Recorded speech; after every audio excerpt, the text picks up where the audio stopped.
गुरु ब्रह्म महिमा अलेख शरण। नमस्कार दर्शक वृंद, आपण मानंकु आजिर राशिफल कार्यक्रम मु एस कुमार स्वागत जनाऊँगी। प्रतिदिन निजर राशिफल जानिबा पाई गुरुकृपा यूट्यूब चैनल को सब्सक्राइब करंतु और पाखरे थिबा बेल आइकन को प्रेस करी ऑल नोटिफिकेशन ऑन करी दियंतु, जहा फଳରେ आमे जेतेबेले वीडियो अपलोड करिवो प्रथमे आपण वीडियो देखि पारिबे। आमर यही वीडियो रे आपण संपूर्ण पंचांग सहित मेष ठारू मीन पर्यंत 12 गोटी राशिर राशिफल विषय रे जानि पारिबे। वीडियो को दया करी शेष पर्यंत देखंतु। वीडियोटी भल लागिथिले वीडियो को लाइक करंतु एवं आपणक प्रियजन पाखु शेयर करी जणांतु। एबे आसंतु जानिबा आज दिनर संपूर्ण पंचांग विषय। आज 2024 मसीहा जून मास 7 तारिख शुक्रवार, दिल्ली शराब्द सन 1431 साल, स्वाधीन भारताब्द 77 वर्ष, महिमाद 197 वर्ष। उत्कल गजपति श्री श्री गजपति दिव्यसिंहदेव महाराजांकर 67 अंक। सौरस्व ज्येष्ठ मास 25 दिन, चांद्रमते ज्येष्ठ शुक्ल पक्ष प्रतिपद तिथि, अपराह्न 4 घंटा 49 मिनिट पर्यंत। आजिर सूर्योदय विरजा क्षेत्र को 5 घंटा 9 मिनिट, वृष लग्न 3 दंड 40 लिटा गते उदय। आजिर सूर्यास्त विरजा क्षेत्र को 6 घंटा 18 मिनिट, बिछा लग्न 4 दंड 16 लिटा गते अस्त। आज वृष चंद्र दिबा 8 घंटा 13 मिनिट पर्यंत। एहा परे मिथुन चंद्र, मृगशिरा नक्षत्र रात्रि 8 घंटा 5 मिनिट पर्यंत। आज जन्मित शिशुर वृष राशि वैश्य वर्ण देवगण, दिबा 8 घंटा 13 मिनिट गते मिथुन राशि शूद्र वर्ण देवगण एवं रात्रि 8 घंटा 5 मिनिट गते नरगण। आज मृत व्यक्तिर अपराह्न 4 घंटा 49 मिनिट गते एकपाद पुष्कर दोष। निषिद्ध खाद्य आज पानी कखारु भोजन निषेध अटे। अपराह्न 4 घंटा 49 मिनिट गते बोईतालु भोजन निषेध अटे। आजिर अमृत योग दिबा 11 घंटा 57 मिनिट गते 2 घंटा 21 मिनिट मध्ये, सूर्यास्त ठारू रात्रि 8 घंटा 43 मिनिट मध्ये एवं शेष रात्रि 3 घंटा 35 मिनिट गते 5 घंटा 9 मिनिट मध्ये। आजिर महेंद्र योग प्रातः 5 घंटा 57 मिनिट गते 6 घंटा 45 मिनिट मध्ये एवं दिबा 9 घंटा 9 मिनिट गते 9 घंटा 57 मिनिट मध्ये।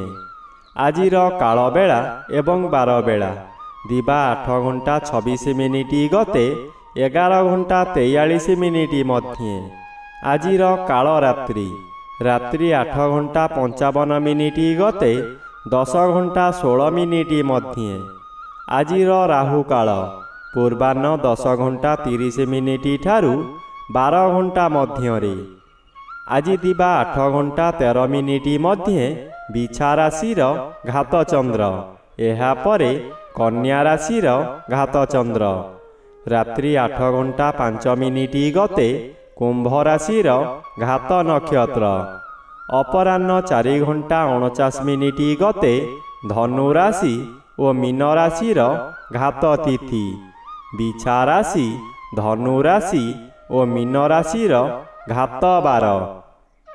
बंधुगण, एबे आसंतु जानिबा मेष ठारू मीन पर्यंत द्वादश राशिर राशिफल विषय रे। राशि चक्र प्रथम राशि मेष राशि। आज मेष राशि जन्मित व्यक्ति मानक सकाशे द्वितीय स्थान रे रवि गोचर करूछंती अशुभ फल मिलिब। आपणकर दूरदृष्टिर अभाव रहिब। किछि भाबिबा समय रे विभ्रांतिकर परिस्थिति उपजी पारे। प्रातः समय रे द्वितीय चंद्र बाधा प्राप्त अछंती अशुभ फल प्रदान करिबे नाही। पूर्वाह्न ठारू तृतीय चंद्र अति शुभ फल प्रदान करिबे। ବାଧା ଆସୁଥିବା ସ୍ଥାନରୁ ବିଳମ୍ବରେ ହେଉ ପଛେ ସଫଳତା ନିଶ୍ଚୟ ମିଳିବ। ଆର୍ଥିକ କ୍ଷେତ୍ରରେ ଅଚାନକ ଅର୍ଥ ମିଳିବାର ସମ୍ଭାବନାକୁ ଏଡ଼ାଇ ଦେଇ ହେବ ନାହିଁ। ରାଶିଚକ୍ରର ଦ୍ୱିତୀୟ ରାଶି ବୃଷ ରାଶି। ଆଜି ବୃଷ ରାଶି ଜନ୍ମିତ ବ୍ୟକ୍ତିମାନଙ୍କ ସକାଶେ ଜନ୍ମର ବି ଅନ୍ୟ ଗ୍ରହ ଦ୍ୱାରା ବାଧାପ୍ରାପ୍ତ ଅଛନ୍ତି। ଅଶୁଭ ବଦଳରେ ଶୁଭ ଫଳ ମିଳିବ। ପ୍ରାତ ସମୟରେ ଶ୍ରୀଚନ୍ଦ୍ର ଶୁଭ ଓ ପୂର୍ବାହ୍ନଠାରୁ ଦ୍ୱିତୀୟ ଚନ୍ଦ୍ର ଶୁଭ ଫଳ ମିଳିବ। ଆପଣଙ୍କର ପୂଜାପାଠରେ ମନ ବଳିବ। ଧର୍ମ ବିଶ୍ୱାସ ବୃଦ୍ଧି ହେବ। ମଙ୍ଗଳମୟ କାର୍ଯ୍ୟ କରି ଲୋକଚକ୍ଷୁରେ ସମ୍ମାନୀୟ ହେବେ। ଏହି କାର୍ଯ୍ୟ କରିବା ସକାଶେ ଆପଣ ଅଧିକ ଚିନ୍ତାଗ୍ରସ୍ତ ହେବେ। ସମୟ ସମୟେ କ'ଣ କରିବେ କ'ଣ ନ କରିବେ ସ୍ଥିର କରିପାରିବେ ନାହିଁ। ରାଶିଚକ୍ରର ତୃତୀୟ ରାଶି ମିଥୁନ ରାଶି।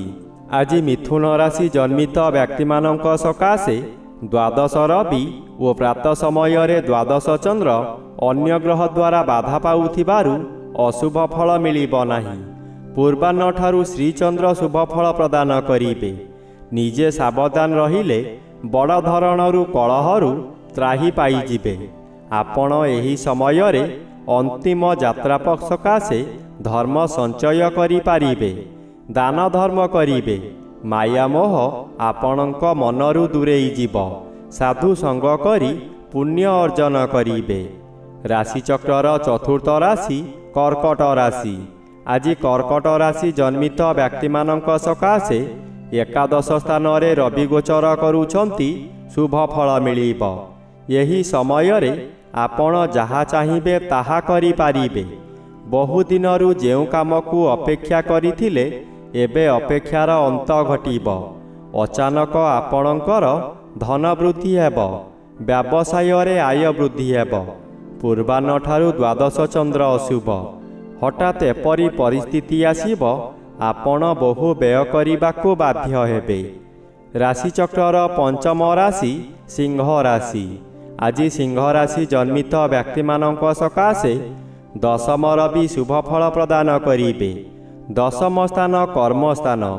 ଯେଉଁମାନେ ଚାକିରି କରିଛନ୍ତି ସେମାନେ ଏହି ସମୟରେ ଉଚ୍ଚ ପଦାଧିକାରୀଙ୍କ ଠାରୁ ସମ୍ମାନ ପାଇବେ। ବେତନ ବୃଦ୍ଧି ହେବାର ଯଥେଷ୍ଟ ସମ୍ଭାବନା ଅଛି। ନିଜର କର୍ମଦକ୍ଷତା ବୃଦ୍ଧି ପାଇବ। ବହୁ ବଡ଼ ବଡ଼ କାମ ହାତକୁ ନେଇ ସଫଳତାର ଶୀର୍ଷରେ ପହଞ୍ଚି ପାରିବେ। ପ୍ରାତ ସମୟରେ ଦଶମ ଚନ୍ଦ୍ର ଓ ପୂର୍ବାହ୍ନଠାରୁ ଏକାଦଶ ଚନ୍ଦ୍ର ଗୋଚର କରୁଛନ୍ତି। ଯାହା ପୂର୍ବରୁ ଚାହୁଁଥିଲେ ତାହା ଆଜି ପୂରଣ କରିବାରେ ସଫଳ ହେବେ। ରାଶିଚକ୍ରର ଷଷ୍ଠ ରାଶି କନ୍ୟା ରାଶି। ଆଜି କନ୍ୟା ରାଶି ଜନ୍ମିତ ବ୍ୟକ୍ତିମାନଙ୍କ ସକାଶେ ନବମ ରବି ମାସର ଶେଷାର୍ଦ୍ଧ ହେତୁ ଶୁଭ ଫଳ ପ୍ରଦାନ କରିବେ। ଶତ୍ରୁମାନେ ଦୂରରେ ରହି ଅନିଷ୍ଟ ଯୋଜନାମାନ କରିବେ। କିନ୍ତୁ ଯେତେ ଚେଷ୍ଟା କଲେ ମଧ୍ୟ ସଫଳ ହୋଇପାରିବେ ନାହିଁ। ଧର୍ମ କାର୍ଯ୍ୟରେ ମନ ଦେଇ ଅର୍ଥ ଖର୍ଚ୍ଚ କରିବେ। ଏହି ଶୁଭ ଫଳକୁ ପୂର୍ବାହ୍ନଠାରୁ ଘାତଚନ୍ଦ୍ର ସମସ୍ତ ଖଣ୍ଡନ କରି ବହୁ ଅଶୁଭ କରାଇବ। ଆପଣ ମାନସିକ ଭାରସାମ୍ୟ ହରାଇ କିଛି ଅଘଟଣ କରି ବସିବେ। ସତର୍କ ରୁହନ୍ତୁ। ରାଶିଚକ୍ରର ସପ୍ତମ ରାଶି ତୁଳା ରାଶି। ଆଜି ତୁଳା ରାଶି ଜନ୍ମିତ ବ୍ୟକ୍ତିମାନଙ୍କ ସକାଶେ ଅଷ୍ଟମ ରବି ବାଧାପ୍ରାପ୍ତ ଅଛନ୍ତି। ଅଶୁଭ ଫଳ କମ୍ ମିଳିବ। ରାସ୍ତା ଦୁର୍ଘଟଣାରୁ ଆପଣ ଅଳ୍ପକେ ବର୍ତ୍ତିଯିବେ। କିନ୍ତୁ କିଛି ଆଘାତ ନିଶ୍ଚୟ ଲାଗିବ। ପେଟ ଗୋଳମାଳ ହୋଇ କଷ୍ଟ ପାଇଲେ ମଧ୍ୟ ଅନ୍ୟ ସକାଶେ ଚିନ୍ତା କରିବେ। ପୂର୍ବାହ୍ନଠାରୁ ନବମ ଚନ୍ଦ୍ର ଗୋଚର କରୁଛନ୍ତି। ଶୁକ୍ଳପକ୍ଷରେ ନବମ ଚନ୍ଦ୍ର ଶୁଭ ଫଳଦାୟୀ। କିନ୍ତୁ ଆପଣ ସତର୍କର ସହିତ କାମ କରିଲେ ସଫଳତା ନିଶ୍ଚୟ ମିଳିବ। ସାମାନ୍ୟ କାରଣରୁ ଅସଫଳ ମଧ୍ୟ ହୋଇପାରନ୍ତି। ରାଶିଚକ୍ରର ଅଷ୍ଟମ ରାଶି ବିଛା ରାଶି। ଆଜି ବିଛା ରାଶି ଜନ୍ମିତ ବ୍ୟକ୍ତିମାନଙ୍କ ସକାଶେ ସପ୍ତମ ରବି ଅନ୍ୟ ଗ୍ରହ ଦ୍ୱାରା ବାଧା ପାଉଥିବାରୁ ଅଶୁଭ ଫଳ ପ୍ରଦାନ କରିବେ ନାହିଁ। କିନ୍ତୁ ପ୍ରାତ ସମୟରେ ଘାତଚନ୍ଦ୍ର ଓ ପୂର୍ବାହ୍ନଠାରୁ ଅଷ୍ଟମ ଚନ୍ଦ୍ର ଅତି ଅଶୁଭ ଫଳ ମିଳିବ। ଏବଂ ଆଜି ଘାତବାର ଅଶୁଭ। ହଠାତ୍ କୌଣସି କାରଣରୁ ଆପଣଙ୍କର ଆୟ ବନ୍ଦ ହୋଇଯିବ। କର୍ମକ୍ଷେତ୍ରରେ ବିଶୃଙ୍ଖଳା ଦେଖାଦେବ। ତଳ କର୍ମଚାରୀମାନେ ଗୁପ୍ତ ଶତ୍ରୁ ପାଲଟିଯିବେ। ଭାଇ ବନ୍ଧୁ କୁଟୁମ୍ବମାନେ ଆପଣଙ୍କୁ ବିରୋଧ କରି ଲୋକହସା କରାଇବେ। ରାସ୍ତା ଦୁର୍ଘଟଣା ମଧ୍ୟ ହୋଇପାରେ। ରାଶିଚକ୍ରର ନବମ ରାଶି ଧନୁ ରାଶି। ଆଜି ଧନୁ ରାଶି ଜନ୍ମିତ ବ୍ୟକ୍ତିମାନଙ୍କ ସକାଶେ ଷଷ୍ଠ ରବି ଓ ପ୍ରାତଃ ସମୟରେ ଷଷ୍ଠ ଚନ୍ଦ୍ର ଶୁଭ ଫଳ ପ୍ରଦାନ କରିବେ। ପୂର୍ବାହ୍ନଠାରୁ ସପ୍ତମ ଚନ୍ଦ୍ର ଶୁଭ, ଏଣୁ ଆପଣଙ୍କର ଦିନଟି ଶୁଭରେ କଟିବ। ପରିବାର ମଧ୍ୟରେ ହସ ଖୁସିର ବାତାବରଣ ଖେଳିଯିବ। ବିଗତ ଦିନମାନଙ୍କରେ ଆପଣ ପ୍ରତ୍ୟେକ କାର୍ଯ୍ୟରେ ଫେଲ୍ ମାରିଥିଲେ। ଏବେ ଯେଉଁ କାର୍ଯ୍ୟ କରିବାକୁ ଆଗ୍ରହ ପ୍ରକାଶ କରିବେ ତହିଁରେ ସଫଳତା ମିଳିବ। ପୂର୍ବରୁ କରିଥିବା ଋଣ ଆଜି ପରିଶୋଧ କରିପାରିବେ। ରାଶିଚକ୍ରର ଦଶମ ରାଶି ମକର ରାଶି। ଆଜି ମକର ରାଶି ଜନ୍ମିତ ବ୍ୟକ୍ତିମାନଙ୍କ ସକାଶେ ପଞ୍ଚମ ରବି ମାସର ଦ୍ୱିତୀୟାର୍ଦ୍ଧ ହେତୁ ଶୁଭ ଫଳ ପ୍ରଦାନ କରିବେ। ପ୍ରାତଃ ସମୟରେ ପଞ୍ଚମ ଚନ୍ଦ୍ରଗୋଚର କରୁଛନ୍ତି। ଶୁକ୍ଳପକ୍ଷ ହେତୁ ଶୁଭ ଫଳ ମିଳିବ। ବହୁ କାର୍ଯ୍ୟରେ ହାତ ଦେଇ ଆପଣ ସଫଳ ହୋଇପାରନ୍ତି। ନୂତନ କାର୍ଯ୍ୟମାନ ଆସିବାର ବାଟ ଖୋଲିଯିବ। ଆପଣଙ୍କ ନାମରେ ଚାଲିଥିବା କେସ୍ର ତାରିଖ ଘୁଞ୍ଚିଯିବ। ଆପଣ ଅପମାନରୁ ତ୍ରାହି ପାଇବେ। ପରିବାରରେ ପିଲାମାନେ ଅସୁସ୍ଥ ହେବେ, ତାହା କିଛି ସମୟ ସକାଶେ, ପରବର୍ତ୍ତୀ ସମୟରେ ସୁସ୍ଥ ହେବେ। ରାଶିଚକ୍ରର ଏକାଦଶ ରାଶି କୁମ୍ଭ ରାଶି।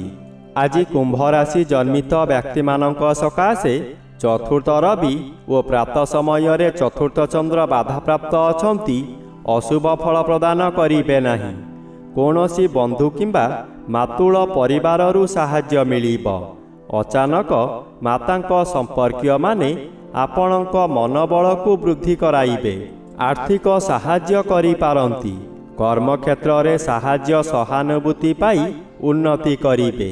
କିନ୍ତୁ ନିଜର ଧୈର୍ଯ୍ୟକୁ ସ୍ଥିର ନ ରଖିଲେ ବିପଦ ହିଁ ବିପଦ ଆସିବ। ରାଶିଚକ୍ରର ଦ୍ୱାଦଶ ବା ଶେଷ ରାଶି ମୀନ ରାଶି। ଆଜି ମୀନ ରାଶି ଜନ୍ମିତ ବ୍ୟକ୍ତିମାନଙ୍କ ସକାଶେ ତୃତୀୟ ରବି ଶୁଭ ଓ ପ୍ରାତଃ ସମୟରେ ତୃତୀୟ ଚନ୍ଦ୍ର ଶୁଭ ଫଳ ପ୍ରଦାନ କରିବେ। ଆପଣଙ୍କର ଆୟ ପୂର୍ବରୁ ଯାହା ଥିଲା ତାହା 2 ଗୁଣରେ ପରିଣତ ହେବା ଅସମ୍ଭବ ନୁହେଁ। ଆପଣଙ୍କ ପ୍ରତ୍ୟେକ କାର୍ଯ୍ୟରେ ସମ୍ମାନ ମିଳିବ, ପ୍ରଶଂସା ମିଳିବ। ଶରୀରରେ ଶକ୍ତି ଜାଗ୍ରତ ହେବ। ଘାତବାର ଓ ପୂର୍ବାହ୍ନଠାରୁ ଚତୁର୍ଥ ଚନ୍ଦ୍ର ଅଶୁଭ ଫଳ ମିଳିବ। ଆପଣ କାହାରି ପ୍ରରୋଚନାରେ ପଡ଼ି ବହୁ ସ୍ଥାନ ଭ୍ରମଣ କରିବାକୁ ଯିବେ। ଆପଣଙ୍କର ସଞ୍ଚିତ ଧନମାନ ଅଯଥାରେ ଖର୍ଚ୍ଚ କରିବେ।